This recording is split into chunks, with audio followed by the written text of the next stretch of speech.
आज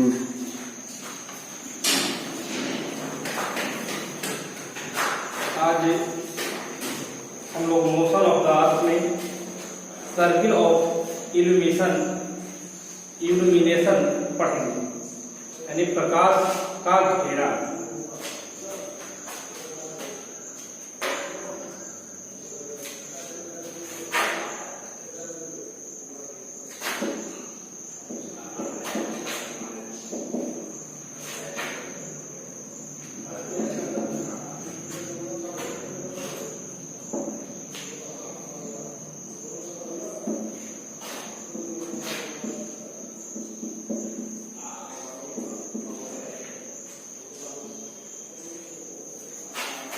पॉइंट्स है circle of illumination.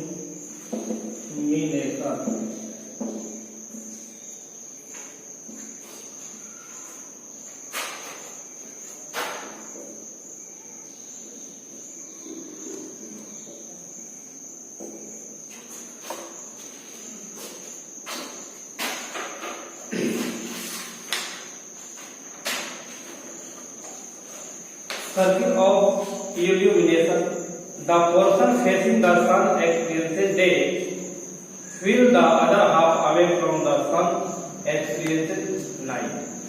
अर्थात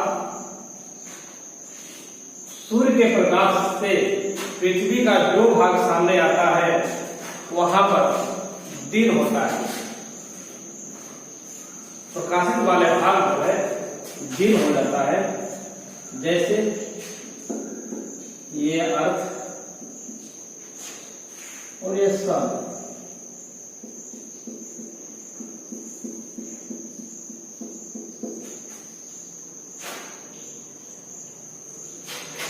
पृथ्वी जैसा कि आप जानते हैं कि रोटेशन करती है अपनी एक्सिस पर, धुरी पर। तो सूर्य का प्रकाश जिस भाग में पड़ रहा है, अर्थात ये जो भाग सामने है सूर्य के प्रकाश को,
ये जो ब्लैक साइड है वहां सूर्य का प्रकाश नहीं पा रहा है, नहीं आ रहा है।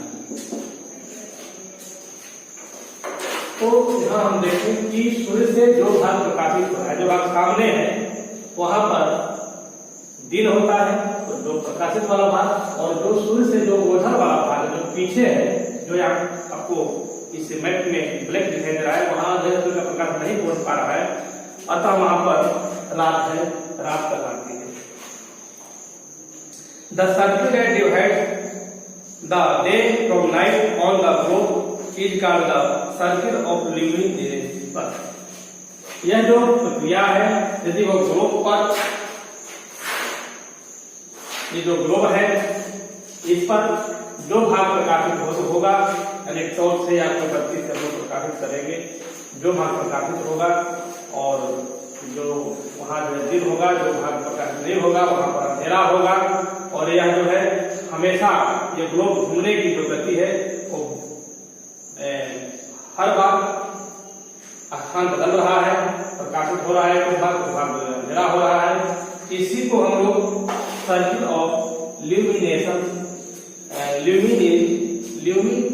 करते हैं, सर्किल ऑफ इल्यूमिनेशन करते हैं, सॉरी इल्यूमिनेशन बोल दिए। सर्किल ऑफ इल्यूमिनेशन कहा जाता है। This circle does not coincide with the axis. The Earth takes about 24 hours to complete one rotation around its axis. जो धुरी है, पृथ्वी की जो धुरी है, यह अपनी धुरी पर रोटेट कर रही है, पृथ्वी घूर्णन कर रही है और इसे पूरा करने में 24 घंटे का समय लगता है। इसके बाद है earth day. The earth day क्या है?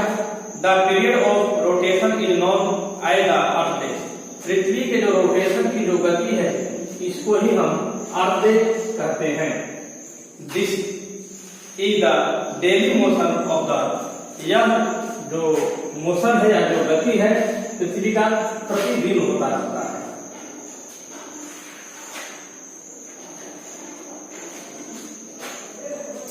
नेक्स्ट पॉइंट में है चेंज ऑफ सीजन।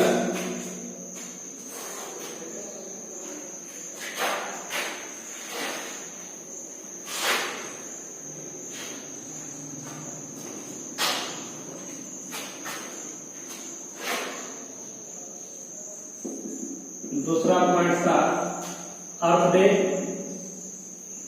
अर्थ डे आप लोग समझ चुके हैं, पृथ्वी का जो घूर्णन करने की जो गति है उसको हम लोग अर्थ डे कहते हैं। यह प्रतिदिन होता है। इसके बाद है next point change off season.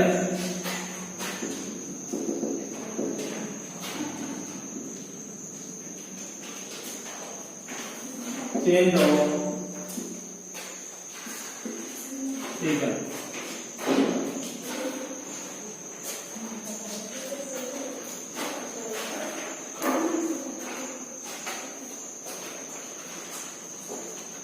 The Earth revolution caused the change of season on 22 December in the north.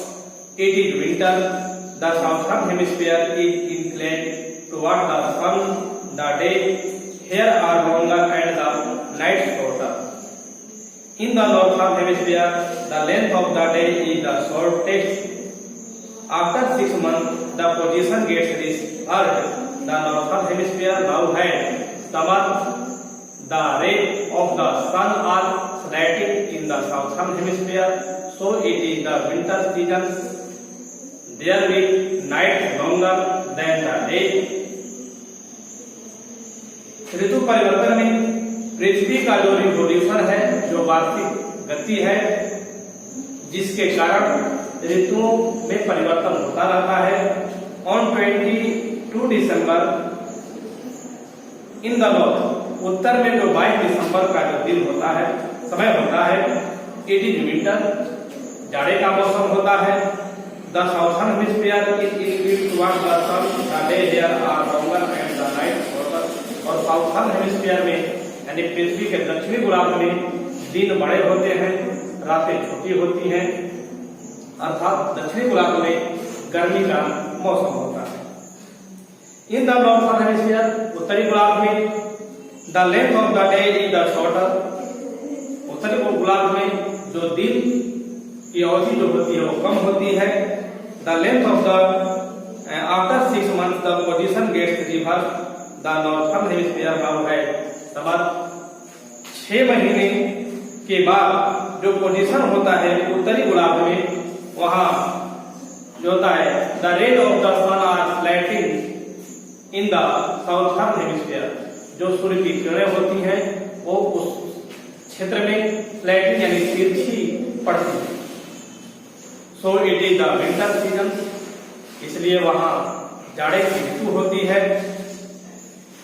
There is nights longer than day, remember than the day. रातें जो होती हैं वह बड़ी होती हैं दिन की अपेक्षा।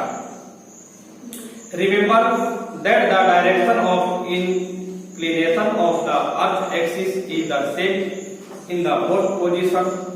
The two other positions related to the date 21st March and 23 September. पृथ्वी पर वैसी भी स्थितियां बनती हैं जहां दिन और रात दोनों बराबर होते हैं, और यह तिथि होती है 21 मार्च और 23 सितंबर को। 21 मार्च और 23 सितंबर को दिन और रात एक बराबर होते हैं, अर्थात पृथ्वी का जो पोजीशन होता है सूर्य के सामने बिल्कुल सेम होता है। वहां सूर्य की किरणें पृथ्वी पर जो इक्वेटर है बिल्कुल सेम लंबवत रूप में पड़ती है। The earth is nearest to the sun at both the position. इस स्थिति में पृथ्वी का जो दोनों पोजीशन होता है, northern hemisphere and southern hemisphere, दोनों एक बराबर सूर्य के सामने आ जाता है। In the northern hemisphere by the March 21 winter is over. 21 मार्च को जब पृथ्वी का जहां पोजीशन होता है, सूर्य का जो प्रकाश जहां पड़ता है, 21 मार्च को अर्थात जो जाड़े की जो ऋतु होती है वो ओवर होती है, समाप्त होने लगती है। दिस सीजन इज स्प्रिंग, और यह जो सीजन या जो मौसम होता है, जलवायु जो होता है वह बसंत ऋतु का होता है, यह ऋतु। It is neither cold not and the days and night are of about equal duration. यहाँ जो है न तो अधिक गर्मी पड़ती है न ही अधिक सर्दी पड़ती है, दिन और रात का जो अवधि होता है वो बिल्कुल बराबर होता है। The season is moderate neither hot nor cold. इस ऋतु में न तो अधिक गर्मी पड़ती है और न ही अधिक ठंडी पड़ती है। In the northern hemisphere the summer is over and it is time to prepare for the approaching winter season. यह जो है इस गोलार्ध में जो जाड़े की जो ऋतु है वो खत्म होने लगती है और गर्मी का जो ऋतु है वो पदार्पण करने लगती है। Every year on 25 June when the day is longest is called the summer solstice. 21 जून को पृथ्वी पर सबसे बड़ा दिन होता है जिसको समर सॉल्स्टिस कहते हैं। इन द सेम वे, ठीक उसी तरह से 25 दिसंबर when the day is the shortest is called summer and winter solstice। उसी प्रकार से 23 दिसंबर को रातें बड़ी होती हैं, दिन छोटा होता है, उसको हम लोग विंटर सोल्स्टिस करते हैं। 25 मार्च the day when the day and night are of about equal length। 25 मार्च को दिन और रात की जो लंबाई होती है एक बराबर होती है। That is called spring equinox. इसे जो है हम लोग स्प्रिंग इक्विनॉक्स कहते हैं। 23 सितंबर इज कॉल्ड ऑटम इक्विनॉक्स, और जो 23 सितंबर होता है उसको हम लोग विंटर इक्विनॉक्स के नाम से जानते हैं। When it is the spring in the northern hemisphere, the autumn is the southern hemisphere। जब उत्तरी गोलार्ध में वसंत ऋतु का पदार्पण होता है, वसंत ऋतु जब होता है, तो दक्षिणी गोलार्ध में उस समय ऑटम की ऋतु होती है, ऑटम सीजन होता है। Thus we conclude that day and nights are well and the season change because of the rotation of revolution of the earth respectively।